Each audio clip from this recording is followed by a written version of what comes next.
नमस्कार, माझ्या चॅनलमध्ये तुम्हा सर्वांचं अगदी मनापासून स्वागत आहे. चपातीवरती अंडी टाकून आज आपण अतिशय पौष्टिक आणि झटपट असा होणारा पदार्थ बनवणार आहोत, जो की तुम्ही याआधी कधीच बनवला नसेल. चला तर मग याचं आपल्याला काय बनवायचं आहे ते पाहण्यासाठी व्हिडिओ कुठेही स्किप न करता अगदी शेवटपर्यंत पहा. वेळ न घालवता आपण लगेचच आजच्या रेसिपीला सुरुवात करूया. तर बऱ्याच वेळा आपल्याकडे थोडी तरी चपातीची कणिक शिल्लक राहतेच. मग अशा वेळेस एक पिठाचा गोळा घ्यायचा, त्याला कोरड्या पिठामध्ये बुडवून आता आपण याची चपाती लाटून घेऊया. चपाती छान एकसारखी अशी मोठी लाटून घ्यायची. तर इथे आपल्याला यामध्ये तेल लावून घडी करून लाटायची अजिबातच गरज नाही. डायरेक्टच आपल्याला अशी प्लेन चपाती इथे लाटून घ्यायची आहे. पहा, इथे आपण छान एकसारखी गोल गरगरीत अशी याची मोठी चपाती लाटून घेतलेली आहे. चपाती लाटून झाली. आता इथे ना आपल्याला 2 अंडी घ्यायचे आहेत. आता ही दोन्ही अंडी आपण व्यवस्थित अशी फोडून घेऊयात. तर इथे मी 1 ते 2 व्यक्तींकरता हा पदार्थ बनवत आहे.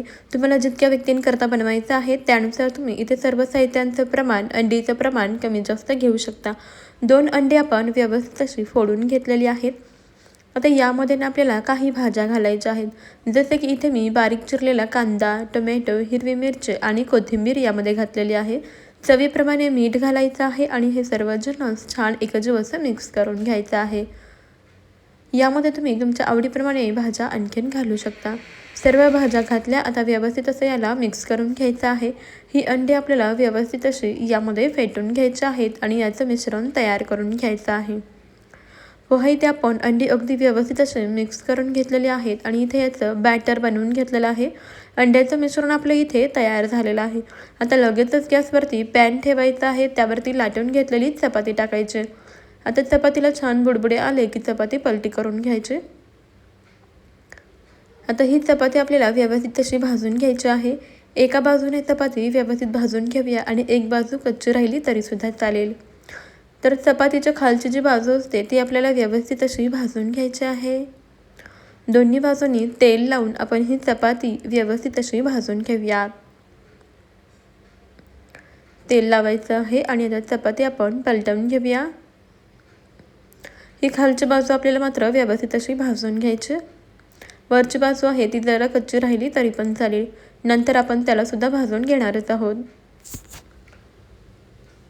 पहा, इथे आता आपण चपाती व्यवस्थित अशी भाजून घेतलेली आहे. तुम्ही इथे पाहू शकता खालची बाजू अगदी व्यवस्थित अशी भाजली गेलेली आहे. आता यावरती ना आपल्याला लगेचच तयार केलेलं अंड्याचं मिश्रण आपल्याला घालायचं आहे. संपूर्ण अंड्याचं मिश्रण आपल्याला चपातीवरती टाकायचं आहे आणि गॅस मात्र इथे आपल्याला अगदी लो ठेवायचा आहे. अंड्याचं मिश्रण चपातीवरती टाकलं की आता उलटण्याच्या मदतीने हे मिश्रण संपूर्ण चपातीवरती असं पसरवून घ्यायचं आहे. संपूर्ण चपातीला ही अंडी व्यवस्थित अशी लागली गेली पाहिजे. गॅस इथे आपल्याला अगदी लो ठेवायचा आहे, नाहीतर चपाती खालून करपू शकते. तर इथे तुम्हाला अंदाज आलाच असेल की आज आपण काय बनवतो आहे. तर इथे आपण मस्त असा हा अंड्याचा पराठा बनवून घेत आहोत. पहा, सर्व मिश्रण आपण पसरवून घेतलेलं आहे. आता खालच्या बाजूने जराशी ही चपाती भाजली गेल्यासारखी वाटली. वरची अंडी बघा जराशी शिजली की आता आपल्याला याला ना पलटवून घ्यायचं आहे आणि दुसऱ्या बाजूने सुद्धा व्यवस्थित असं भाजून घ्यायचं आहे. अगदी लो टू मध्यम गॅसवरती भाजून घ्यायचं. पहा, इथे आपण दोन्ही बाजूनी हा पराठा व्यवस्थित असा भाजून घेतलेला आहे. पराठा छान अगदी गुबगुबीत असा झालेला आहे. पाहू शकता अंडी टाकलेली बाजू होती ती सुद्धा अगदी मस्त अशी भाजलेली आहे. अगदी गुबगुबीत असा इथे आपला अंड्याचा पराठा तयार झालेला आहे.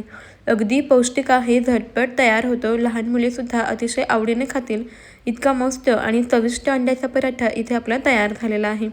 तुम्ही सुद्धा एकदा ही रेसिपी नक्कीच ट्राय करून पहा. कशी वाटली मला कमेंटमध्ये जरूर कळवा. आवडली असेल तर लाईक करा आणि जाता जाता आपल्या चॅनलला नक्की सबस्क्राईब करा. त्यापुढील बेल आयकॉनसुद्धा प्रेस करा, म्हणजे आपल्या येणाऱ्या अशाच पौष्टिक आणि युनिक अशा रेसिपीचे अपडेट सर्वात आधी तुम्हाला मिळतील. चला मग आपण भेटूया अशाच पुढच्या एका नवीन रेसिपीमध्ये. व्हिडिओ तुम्ही अगदी शेवटपर्यंत पाहिलात त्याबद्दल तुमचे खूप खूप धन्यवाद.